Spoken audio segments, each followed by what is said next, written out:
Hello to all, आप सभी का फिर से एक बार स्वागत है सतगुरु पाठशाला में। तो आज का हमारा टॉपिक है cell cycle and cell division. इस चैप्टर का जो फर्स्ट हाफ है दैट इज़ माइटोसिस, वो हम इस वीडियो में कवर करने वाले हैं। ये चैप्टर आगे बढ़ाने से पहले एक क्वेश्चन ज़रूर आता है कि कैसे एक सिंगल सेल ऑर्गेनिज्म से एक लार्ज ऑर्गेनिज्म डेवलप हो जाता है। फॉर एग्जांपल, जैसे सिंगल सेल जाइगोट है, उससे कैसे फीटस डेवलप होता है, मल्टी सेलुलर फीटस, और फिर उसके बाद कैसे अडल्ट में हम कन्वर्ट होते हैं। Same with all other organisms also. So ये किस तरह से पॉसिबल हो पाता है। फिर हम देखते हैं कि सेल्स के कुछ कैरेक्टरिस्टिक्स होते हैं, बिकॉज जितने भी लिविंग ऑर्गेनिजम्स हैं उनमें सेल्स ज़रूर होते हैं, और सेल के भी कुछ कैरेक्टरिस्टिक्स हैं। सेल जो है वो लिविंग होने की वजह से ग्रो करता है, रिप्रोड्यूस करता है। रिप्रोड्यूस का मतलब है दोबारा से अपने आप को बना रहा है। दोबारा से अपने आप को बनाना इज़ रिप्रोडक्शन ना। सो इसके इसके फेवर में एक थियोरी भी है, जैसे कि सेल थ्योरी है। उसमें यही दे रखा है कि जितने भी नए सेल्स हैं वो किससे डिराइव होते हैं, वो प्री एग्जिस्टिंग सेल से डिराइव होते हैं। तो जैसे हम देखते हैं कि एक पेरेंटल सेल है, वो रिप्रोड्यूस होता है, दोबारा बनता है, किससे? By dividing the cell. तो पेरेंटल सेल जो है वो डिवाइड होता है और फिर रिप्रोड्यूस होता है, नया बनता है इन टू न्यू डॉटर सेल्स। फिर आगे जाके वही डॉटर सेल जो है वो ग्रो करते हैं, then again they reproduce. So this is the like characteristic कह सकते हैं हम, ग्रो करना, देन रिप्रोड्यूस करना, देन ग्रो करना, देन रिप्रोड्यूस करना। ये सेल के कुछ कैरेक्टरिस्टिक्स हैं जो कि हेल्प करते हैं एक सिंगल सेल को एक लार्ज मल्टी सेलुलर ऑर्गेनिज्म में कन्वर्ट होने में। देखिए, सेल का जो डिवीजन है दो तरह से हो सकता है, एक माइटोसिस से, दूसरा मियोसिस से।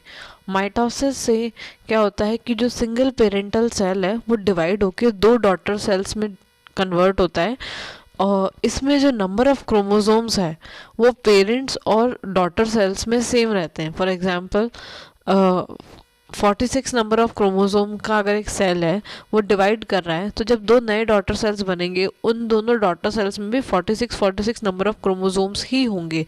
इसीलिए इसको हम बोलते हैं इक्वेशनल डिवीजन, क्योंकि इसमें जो प्लॉइडी है, जो नंबर ऑफ क्रोमोसोम्स हैं वो चेंज नहीं होते even after the cell division. ठीक है। जबकि मियोसिस में क्या होता है कि जो पेरेंटल सेल है वो डिवाइड होके 4 डॉटर सेल्स में कन्वर्ट होता है, और हर डॉटर सेल में नंबर ऑफ क्रोमोसोम्स जो है वो हाफ होता है as compare to the parental cell. मान लो अगर पेरेंटल सेल में 46 नंबर ऑफ क्रोमोसोम्स हैं तो डॉटर सेल्स में 23 ही होंगे। तो इसको रिडक्शनल डिवीजन भी बोलते हैं।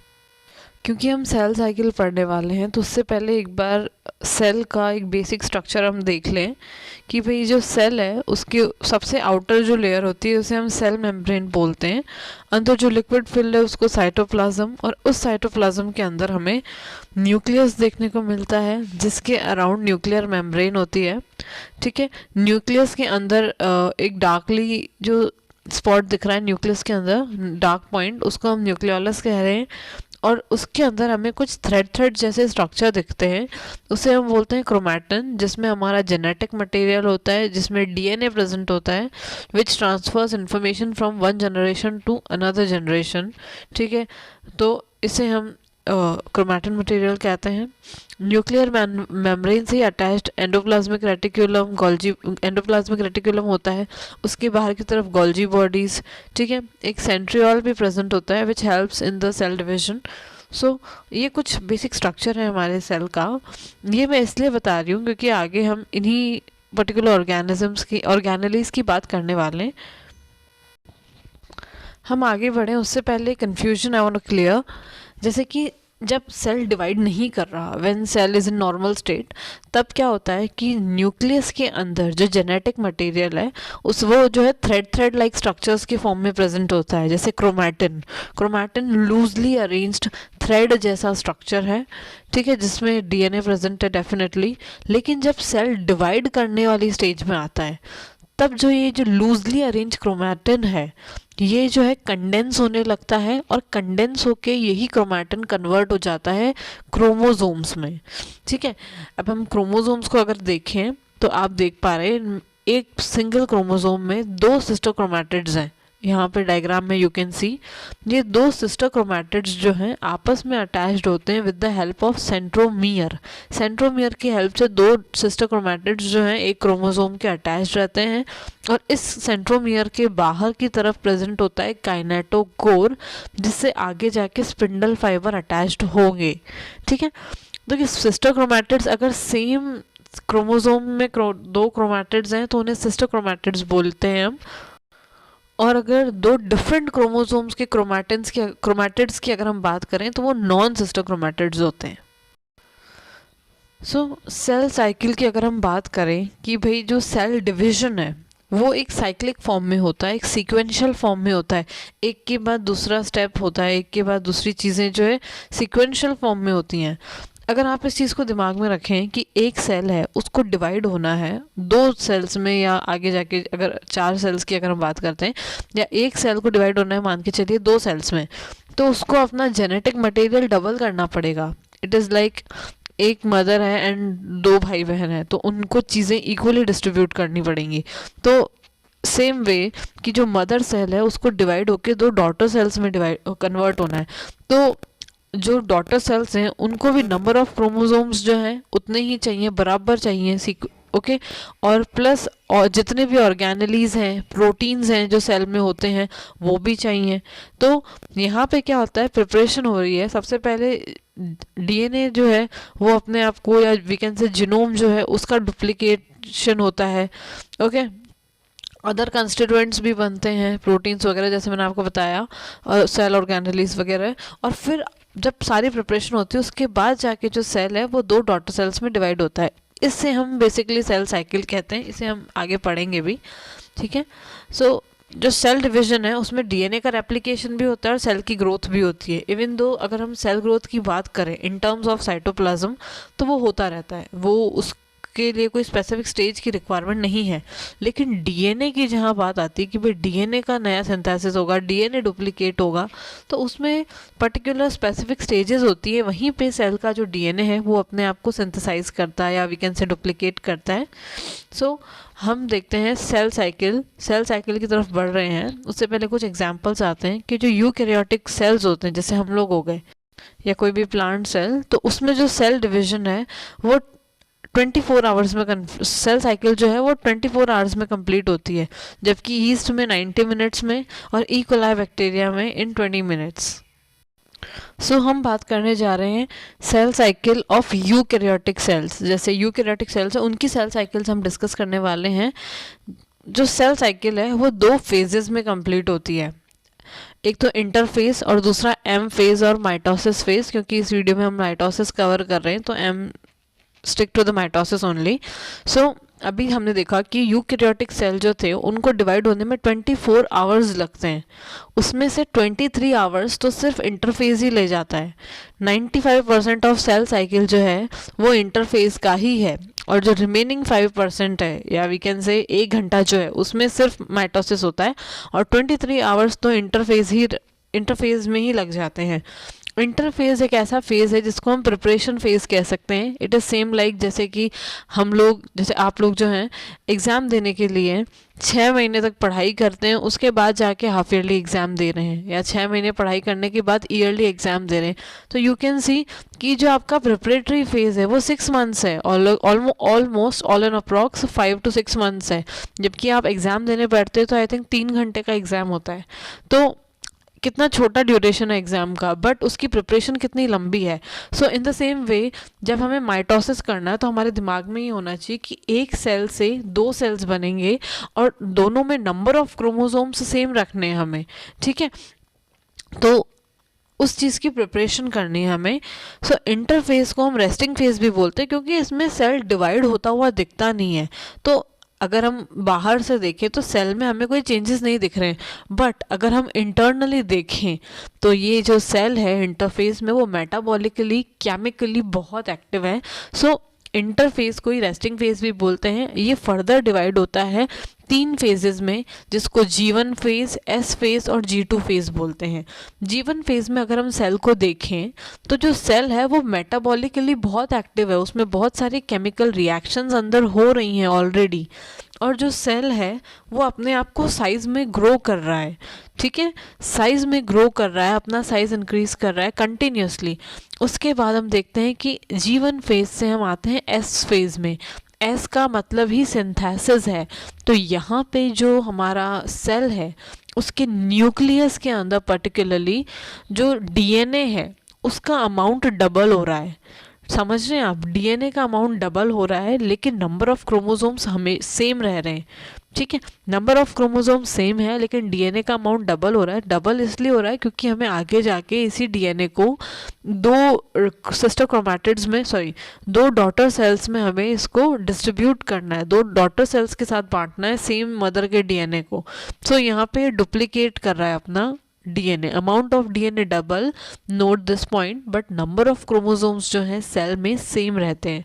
जैसे मैंने यहाँ पे डायग्राम में बना रखा है, आप देख सकते हैं कि जो डीएनए क्रोमोसोम का नंबर है पहले भी 2 है और बाद में भी 2 हैं, पर यहाँ पे हमने एक एक्स्ट्रा सिस्टर क्रोमैटिड को ऐड कर दिया है, तो इसके थ्रू क्या हो गया कि डीएनए तो डबल हो गया पर नंबर ऑफ क्रोमोसोम जो है वो अभी भी सेम है। ओके इसके बाद हम आते हैं एस फेज के बाद हम आते हैं G2 फेज में। G2 फेज में क्या होता है, वापस से सेल अपने आप को ग्रो कर रहा है और कुछ इसेंशियल प्रोटीन्स के सिंथेसिस कर रहा है, कुछ जो है आपके सेल ऑर्गेनेलीज बना रहा है, ठीक है, तो ये सब चीज़ें इसमें होती हैं। और इसके बाद एक स्टेज आती है जिससे हम बोलते हैं G0 stage, question stage, sorry let me finish this. G1 phase के बाद एस फेज, एस फेज के बाद G2 फेज, और उसके बाद जो सेल है वो एंटर कर जाता है माइटोसिस में, एम फेज में, और इस तरह से जो सेल साइकिल है वो कंटिन्यू होती है।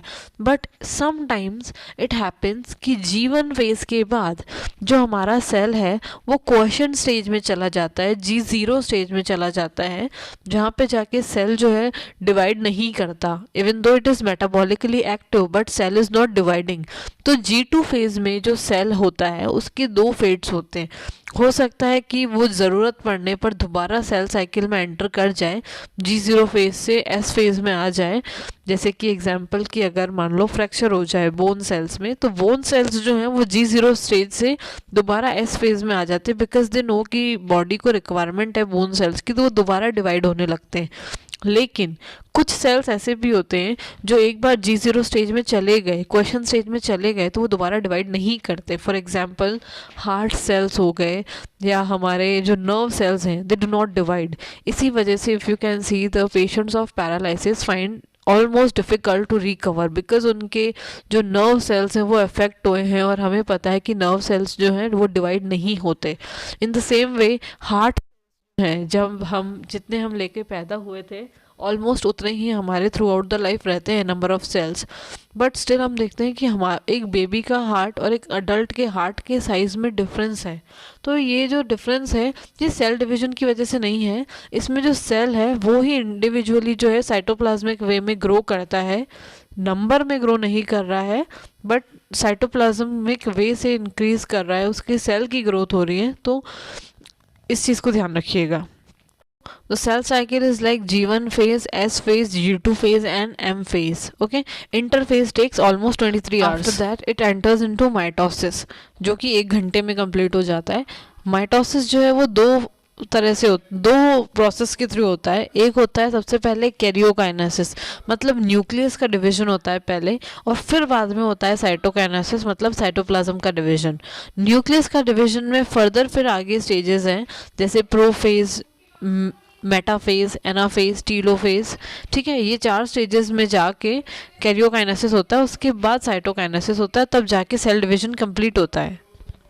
So let's start with the mitosis. Mitosis में सबसे पहले कैरियोकाइनेसिस होता है। अगर आप एक नॉर्मल सेल को देख पा रहे हैं जो लेफ्ट साइड में है, तो उसमें हमें देखने को मिल रहे हैं, अब देखो इंटरफेस के बाद हुआ है ना, इंटरफेस के बाद है, तो यहाँ पे इमेजिन करिए कि जो ये क्रोमैटिन है वो अपने आप को डबल कर चुका है, जो सेंट्रियोल्स हैं उन्होंने अपने आप को डुप्लीकेट कर लिया है, ठीक है। उसके अलावा हमारे पास अभी भी जो सेल का साइज़ है वो मान के चलिए ग्रो हो गया है, उसके बाद हमारे सेल में जब तक माइटोसिस में एंटर नहीं किया है तब तक इसमें गोल्गी बॉडी भी है, गोल्गी कॉम्प्लेक्स है, एंडोप्लाज्मिक रेटिकुलम है, न्यूक्लियर मेम्ब्रेन है, न्यूक्लियोलस है, सब कुछ है। जैसे ये प्रोफेज में एंटर करता है, माइटोसिस में एंटर करता है, तो हम देखते हैं कि माइटोसिस में जाते ही धीरे धीरे जो हमारा जो क्रोमैटिन है वो कंडेंस होने लगता है और क्रोमोसोम्स में कन्वर्ट होने लगता है। प्रो फेज में नोट दिस पॉइंट्स कि जो क्रोमैटिन है सबसे पहले वो कंडेंस होने लगता है और कंडेंस होकर क्रोमोसोम में कन्वर्ट होता है। धीरे धीरे इसके अंदर से न्यूक्लियोलस गायब हो जाता है, डिसअपियर हो जाता है, और इसके अराउंड जो न्यूक्लियर मेम्ब्रेन है वो भी डिसअपियर होने लगती है, और गोल्जी कॉम्प्लेक्स, एंडोप्लाज्मिक रेटिकुलम, ये सब धीरे धीरे डिसअपियर होने लगते हैं। जो सेंट्रोसोम्स हैं या सेंट्रियोल बोल दो, सेंट्रोसोम्स बोल दो, ये इन्होंने अपने आप को डुप्लीकेट किया था इंटरफेज में, तो ये जो है ऑपोजिट पोल्स पे जाने लगते हैं, ठीक है। और धीरे धीरे धीरे इन सेंट्रोसोम्स से माइक्रोट्यूब्यूल्स रिलीज होते हैं जिन्हें हम बोलते हैं स्पिंडल फाइबर्स। स्पिंडल फाइबर्स जो हैं थ्रू आउट द सेल्स के साइटोप्लाज्म में फैल जाते हैं, और पीछे की तरफ जो सेंट्रोसोम्स हैं वो और कुछ फाइबर्स जैसे स्ट्रक्चर प्रोड्यूस करते हैं जिन्हें हम बोलते हैं एस्टर्स। तो अभी हम जो प्रोफेज का जो देख पा रहे हैं सेल, जिसमें हमें कंडेंस्ड क्रोमोसोम्स दिख रहे हैं, सेंट्रोमियर्स दिख रहे हैं, सेंट्रोसोम्स दिख रहे हैं, सॉरी, ऑपोजिट पोल्स पे, फिर एस्टर्स दिख रहे हैं, स्पिंडल फाइबर्स दिख रहे हैं, इस तरह के एपैरेटस को हम बोलते हैं माइटोटिक एपैरेटस, ठीक है, जिसमें स्पिंडल फाइबर्स और आपको एस्टर्स देखने को मिले। सो इफ़ यू कैन सी, वापस से इसमें क्रोमोसोम्स कंडेंस हो गए हैं, सॉरी, क्रोमैटिन कंडेंस होकर क्रोमोसोम बन गया है, nuclear membrane and nucleolus, Golgi complex, endoplasmic reticulum सब डिसअपियर हो गए हैं, सेंट्रोसोम्स जो हैं वो ऑपोजिट पोल्स पे जाने लग गए हैं, और यहाँ पे हमें स्पिंडल फाइबर्स और एस्टर्स और कंडेंस क्रोमोसोम्स दिख रहे हैं। इस तरह के एपैरेटस को हमने माइटोटिक एपैरेटस बोला है।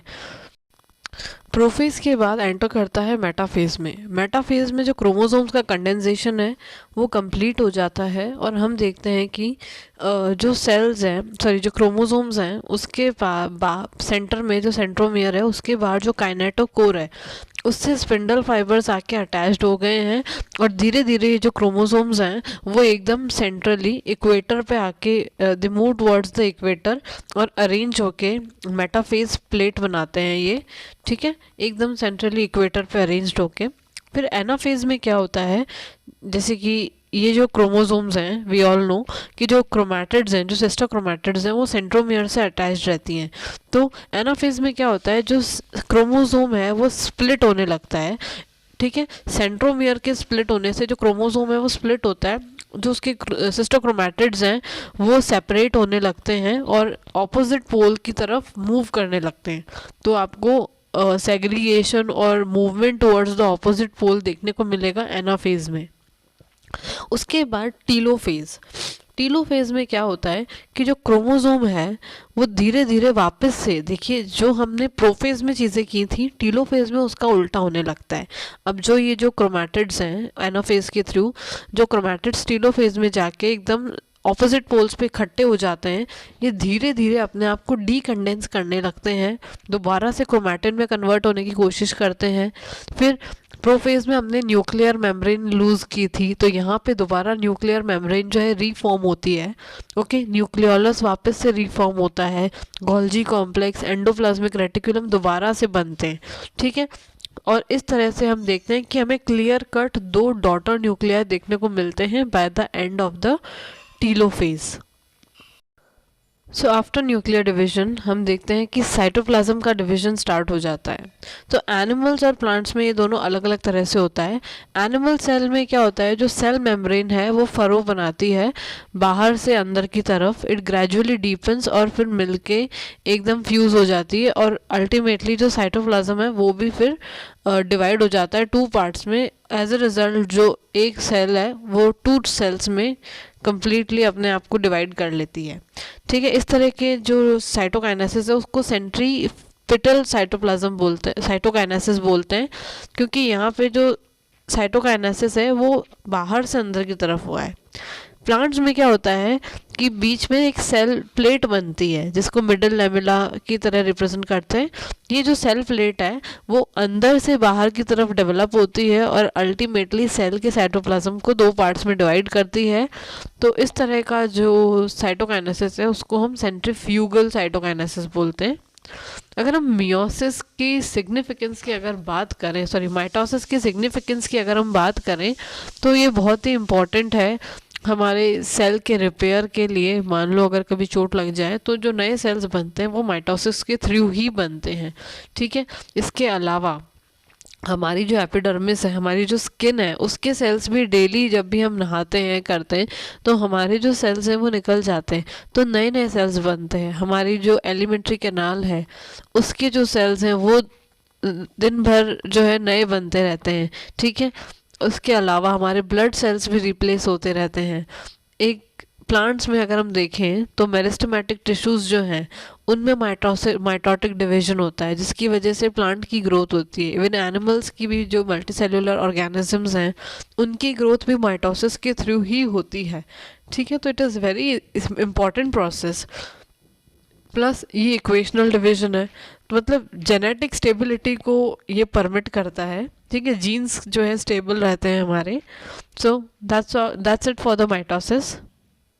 So thank you so much. अगर आपको ये वीडियो पसंद आया है share with your friends and keep visiting my channel सतगुरु पाठशाला।